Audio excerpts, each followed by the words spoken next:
You're listening to Life Repurposed with Michelle Rayburn, where you'll find uplifting and practical advice for everyday living, creative inspiration for do-it-yourself projects, and recommendations for books and resources that will encourage you to embrace your life repurposed. I'm your host, Michelle Rayburn. Hello, and welcome to the Phil and Michelle podcast. So Phil thinks he's a regular on the show now. He is a regular. This is his third episode and his final, no, not final, but for now. This is Michelle, and this is Life Repurposed, and I have Phil as a guest one more time just to talk about the release of our book, Classic Marriage, Staying in Love as Your Odometer Climbs. The book came out last week, and we're just talking about one of the chapters of the book. So now let him take it away and give his version of an intro. Yeah, I appreciate Michelle and your risk taking of having me on a podcast. I can edit you. Oh, so. That's true. So yeah, a lot of things, live. a lot of things will be edited out. Yep. Yeah, so that's a good thing. Good thing it's not live. So, but it's just like in the book, he gave commentary throughout the book, and I had to edit some things out. A bit of editing there. Yeah, that's how it was. Okay. I think. So we're gonna take one of the chapters and do some of the tune-up time questions and have a little discussion here. So one of our goals with writing the book is to help couples with their own marriage and just working through communication. That's an important thing. So we tell our story, a little bit of humor in there, but then we give you some tune-up time questions because it's really important for you to work on your marriage. And we'll give you a couple of those today and just see how it goes because Phil, he doesn't know which ones I'm going to ask. Oh, great. So we have a chapter in the book called Trading Hobbies. And what happened in that chapter? Tell us a little bit, Phil. Yeah, I think that was the first year that you maybe tried gun hunting, rifle deer season here in Wisconsin. And we got, I don't know how far you want me to go into the story at this point, but I remember that you were willing to try it because you had maybe watched some of my hunting videos. Well, you've seen me watch hunting videos, and you were kind of, I remember you laughing a little bit as the because they're grown men would. They can't talk because there's a deer walking under their stand. So I don't know if it'll pick up on mic, but they're like, look at that one right there. And then they start to cry. After they shoot a nice deer, sometimes they get a little emotional. Yeah, I mean, it's a little. Yeah, a little bit. Depends. But yeah, and I remember you kind of laughing a little bit at that, going, "Oh my goodness, that's a deer." Over that, and then Phil would come home every night after working a 10-hour day, and want to go out in the woods. And we had little kids at home, so that made some conflict in our relationship. May have caused a few discussions on how much time I spent up in a deer stand. Yes. Yeah. So I didn't really think it was fair, and right. So I decided I had to try this thing to figure out why it was that he had to do this after work. Yeah. And so I hijacked your hobby. Yeah. I don't know if you hijacked it, but yeah, I was glad to see you want to try it. So got the hunting orange for you and got a rifle, and you and I did not take a bath in the stinky deer stuff that you spray all over yourself. I didn't care about that. It was stinky, but it smells like rotten apples. Some, but no. Doe urine. Back then, I was a little more serious about my hunting. I'm not going to put that on myself. Well, I didn't put it on me, but yes, it could have. But yes, it does. You were a serious hunter. It did make sure I was trying to be scent free so that the deer wouldn't smell me and all that stuff. Yeah. But but you maybe not so much when you went out.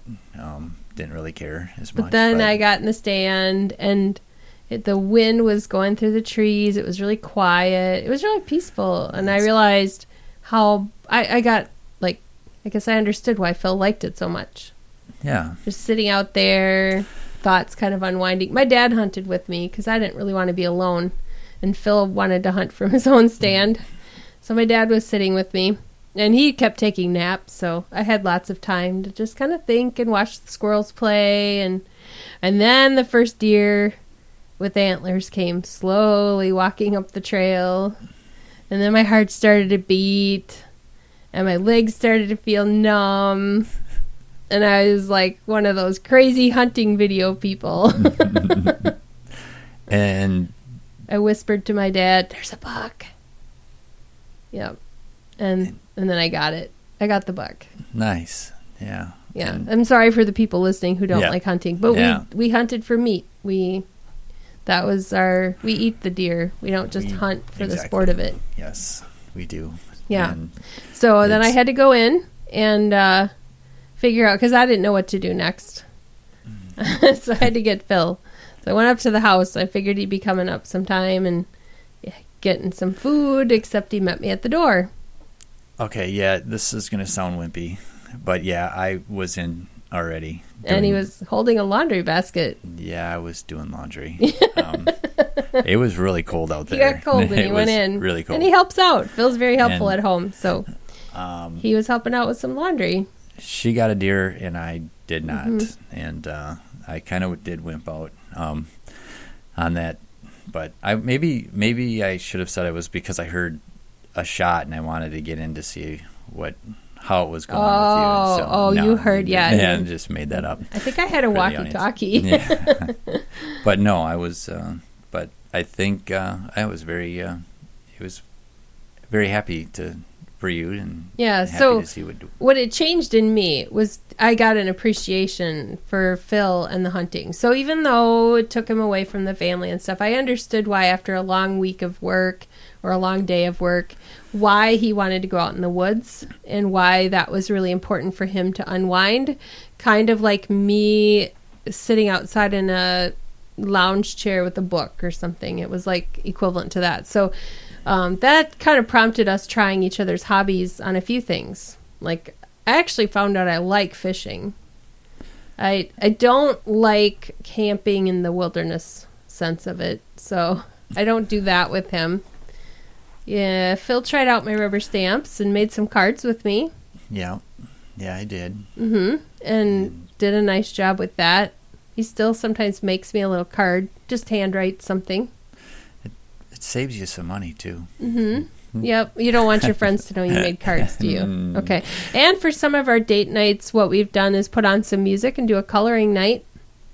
I have some coloring books, and we just sit and color together, because you can talk while you're coloring. Yep. So even though that's not Phil's first choice, he'd rather do a puzzle than color, I think. But the idea of it is that when you trade each other's hobbies and you try things, even if it's not going to be a permanent thing. Like, I'm not a permanent deer hunter. I only did it a couple of years, and that was it. That was enough for me. I tried it. But it gives you appreciation for the other person. You might see their skill. You know, I'm not a golfer. I guess Phil doesn't really love golfing either, but if he was really good at it, I could, if you were liked it. I'm not good at it. I could appreciate your skill watching you do that. Or when it comes to some of the things I do, Phil can appreciate it by trying it, even if I'm more artistic. You see each other's strengths. Right. It's like how you can do a podcast. It's amazing. Yeah, and Phil doesn't. I sit here going, I can't even come up with a word to say. Yeah, and you're able to just. You're doing great. Yeah. So we're talking about trading hobbies, sharing hobbies with each other. And so I want to jump to some of the discussion questions at the end of the chapter. And you can see how we might have a discussion with these if we were on a date. Let's call this a date. Podcast date? Yep. It's a podcast date.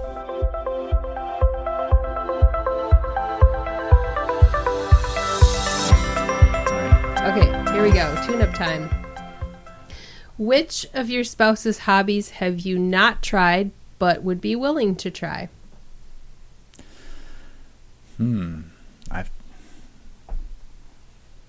That's a tough one. I'm trying to think of your hobbies. Oh, yeah. Fixing up Jeeps. Yeah, you should come out to the shop. He always invites me out to the shop. He's like, come hang out at the shop with me. I'd have to sit inside the Jeep with a book. It's kind of smelly out there. Grease and oil. Yeah, I know. No and the wood smell. Stove. And yeah, in the winter, the wood stove's going. Yeah, it's just... It's great. I guess I'd be willing to give it a day. Let's see. What is it that you do that you might be willing to try? Yeah, I'm trying to think. I read books. You edit books. I could try editing with you. I don't think so. I haven't sewed in a while. I used to sew. Let's see. I like to watch Hallmark movies. Yeah, could try watching a Hallmark movie. They're kind of cheesy, I know. With you. I mean, yeah, we could do that. Yeah, you've tried a lot of my hobbies. Yeah. Mm-hmm. Well, I don't. Yeah. Well, I can't come up with one. Yeah, I think we've been married long enough that I think we've tried more of them. We have. Yeah. We've swapped more of them. I can't think of any new ones that we would try. So what happened along the way for us is that we've discovered some common ones. So we both like outdoors in a different sense. Like Phil really likes the outdoors, and I appreciate nature. Like I like to take photos and stuff of nature. So we found that going up the road to a trail and hiking is sort of a compromise for something for us to do, because Phil gets his outdoor fix and I get to take photos. So we stop a lot and I take photos, but we get exercise and we hike. And so a lot of our vacations have now centered around some sort of hiking. Not too difficult. Phil likes the mountains, but I can't do that. He takes some kids from camp up there, and that's not for me. So we compromise. We've done Midwest mountains. Yes. Those are yes, the Midwest mountains. Yeah. But not the same as Colorado. But they're fun. Yeah. So in trying each other's hobbies, you might find something that you have in common that you can do as an activity. So here's one that we've sort of covered now, but one of the questions is talk about which of your spouse's hobbies you have resented or made fun of. So I talked about hunting and how I resented that. I've made fun of it. I probably in the past had made fun of your the scrapping and all. You know, there used to be even a song that could be sang with it. I used to sell rubber stamps, so you don't sing this song because we can't mention brand names. I know, that's why I didn't. I was hesitating and being very careful on how I worded it, but more editing. When I sold the rubber stamps, maybe we were a little obsessive about it, and so I probably deserved any teasing you gave me. No, I don't. All right, here's another one from there. Think back in your experiences together and name some activities one of you did just to make the other person happy. What did you learn about each other in that experience? You've watched some chick flicks just to make me happy. Oh, yeah. And that's not the worst thing to have to do. That's for You've sure. gone shopping. But shopping maybe is a little tougher. It is sometimes. hard to take you shopping. Yeah. You don't hide under the shopping racks, but you come pretty close to acting like a fourth grader. Yeah, shopping's tough. It's like, can't we just get what we need and let's get out of here? Hey, after coronavirus, I hardly shop. So that's true. It's easy now. So, just order online and pick up. It has changed. He doesn't have to follow me around any stores anymore. But no. Let's see. What have I tried of yours that I did just to make you happy? I did that canoeing in the Boundary Waters where we were at a state park, and I wanted to see the Boundary Waters in Minnesota. So we just went for a day and took the canoe over for a day. And there are no bathrooms, and there were worms in the trees because it was like tent worm season, fuzzy caterpillars, and it was hot, and there were flies. That was a bad year. It was and a bad so year. I didn't love it. But I learned something about it. Because, again, I learned that Phil appreciated that nature. Portaging a canoe, which means carrying a canoe across land from one lake to another, didn't really appeal to me. But I appreciated Phil's ability to carry a canoe all by himself. He just picks it up and jogs across. How long is the portage? That one we did was around about 180 rods. What is rods? I don't understand rods. I know. Tell me feet or yards. What is it? You don't know? I don't know either. Really exact. What is a rod? There will be listeners out there going, "It's this, don't you know?" And I'm like, "Yeah, I know. I should know. I don't know. I'm sorry, but 180 rods. Okay. It depends upon the land and the terrain. That can be a long walk. Oh, with yeah, the canoe on your hilly. shoulders, but, okay. We did do a portage this summer with the boys. That was 312 Yeah, you did that. rods. When he says we, that's him and our boys. Yeah, that's right. Yeah. Not me. So no. That's almost a mile. So think. I tried it, but I let him have that hobby. But, I did it to make him happy, so I could say I'd been there. He was so excited to show me. Like, this is where we parked the car, and then this is the last place we have cell phone service, and then I don't hear from him for a week.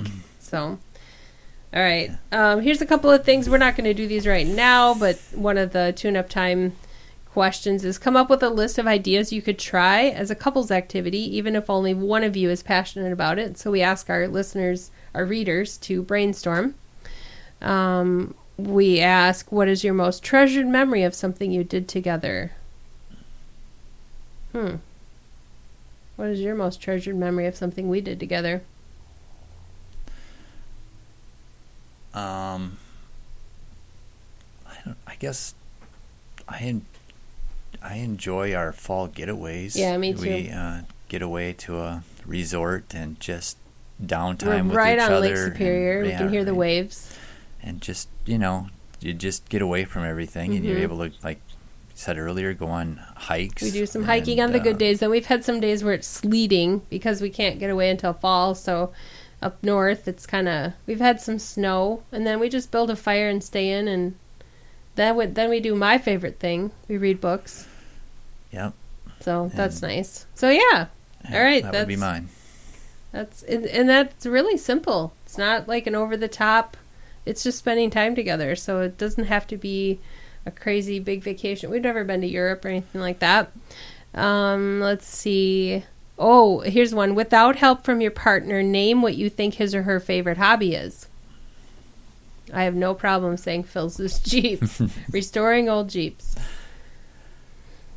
I'm going to say for you, like writing your own. Yeah, that's true. Your own books. And I do a lot of work for other people, but I do love doing my own writing. I feel like that. Maybe I'm wrong. Yeah, it's not really a hobby. It's kind of like sometimes your work and your hobbies all, like for me, it seems like all one because I like my work so much that it feels like a hobby, but it's really my full-time work. I would do it on my days off. I like it that much, so that's a good one. All right, then let's wrap it up here. The final is let's practice appreciating things through our spouse's eyes. And then we won't do this right now, but it says explain what you think your partner loves about their favorite hobby. And so this is what we're looking for when we're trying each other's hobbies is what emotions does it produce in them? How does it validate their interests? What special skills do they use in this hobby? What awards or accomplishments have they received in this activity? So those awards and those activities from those activities are kind of cool because it really validates that they excel in something. So that's fun to celebrate together. I actually won a Podcasters Award earlier this year, and Phil celebrated that with me. I won the Best Female Host Podcast Award at the Spark Christian Podcasters Conference. Being here, I would say you are a nice host. I'm a nice host. All right. Yeah, I'm not too scary, right? See, we're just having a conversation. We want to thank you for joining in on date night with us as we went through a discussion. You can kind of see that I'm more chatty. Yes. This is where I say yes. You are a little more Actually, chatty. Phil talks a lot. He's just microphone shy. Yeah. I am microphone shy and camera shy, but, you meet me one-on-one, he's super lovable if you meet him one-on-one. A little more talkative. But. Yeah, you're like Mr. All-Around friendly guy, conversation with everybody. I'm more the introvert, so I might have my nose in a book while everyone else is talking. All right, well, we want to thank you for joining us, and the resource that we're recommending today is our book, Classic Marriage, Staying in Love as Your Odometer Climbs, and you will find a link to that in the show notes for this episode at michellerayburn.com/51. And that's about all we have. Next time I have a guest on the show, so it will not be Phil. I have somebody else coming on as a guest. Oh, he just frowned. I think he wants to come back. So no, I'm good with if you have enjoyed having Phil on the show, please send me a message, because if you love having him here, I'm going to have him back. That's okay. I think he should come back. We should talk about more chapters, I think. So, all right. Well, do you have anything you want to say to our listeners? Hey, thanks for listening, and be happy to have Michelle answer any questions you have. No.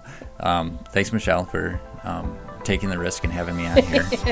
And good luck editing. All right. All right, with that, we'll leave you, and thanks for listening. You've been listening to Life Repurposed with Michelle Rayburn. Check out tips, resources, and inspiration at michellerayburn.com. I'd love it if you would subscribe to the podcast on your favorite platform, Apple Podcasts, Google Play, iHeartRadio, or Spotify. I'd also love it if you would like, review, and share the information about this podcast with your friends. Thank you so much for listening.